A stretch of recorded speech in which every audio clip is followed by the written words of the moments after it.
non, mais le problème, c'est que j'ai été sollicité plusieurs fois dans ma carrière. J'ai quand même 30 ans de carrière. On ne dirait pas comme ça, mais. Par qui vous avez été sollicité? Bref, et.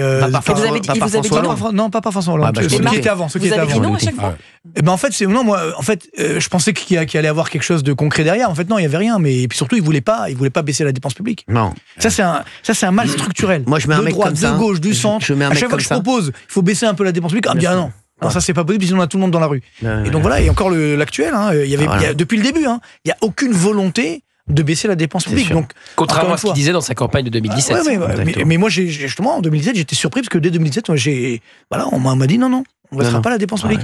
Et donc, à partir de là, on est un peu bloqué. Donc, ça veut dire qu'on dit des choses, entre guillemets, sous les ordres du pouvoir qu'on n'entend pas, et après, on dit d'autres choses à l'antenne, puisque quand ils viennent faire des discours, ils nous disent qu'ils vont baisser la dépense publique, et vous dites que... Mais regardez, le budget actuel, on croit tous que la dépense publique a baissé. Ce qui est complètement faux. C'est faux. Ça a continué d'augmenter, simplement elle a moins augmenté que ce qui était prévu. Donc on joue comme ça. Alors là, ce qui était complètement fou dernièrement également, c'est sur le fond défense.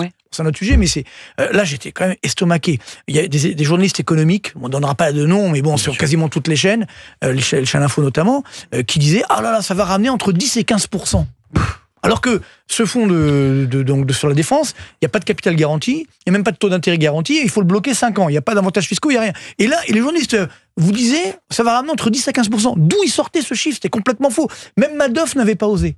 Parce que Madoff lui disait entre 8 et 12%. Vous voyez, mais en tout cas, c'est pas sérieux. Comprenez, c'est la Pravda, c'est-à-dire on doit sortir des éléments de langage. Vous voyez, voilà. Là, il y a Olivier D'Artigol qui se réveille. Vous citez les belles références. À partir de là, on ne regarde pas la réalité en face. Et donc, je pense que c'est très important, et c'est pourquoi que cette chaîne YouTube, qui maintenant on est à 223 000 abonnés, c'est top. Mais parce que justement, il y a ce besoin de culture économique. Je suis persuadé que si on parle d'économie et on montre les choses, simplement, avec pédagogie, ça peut passer. Et là, on pourra certainement sauver la France.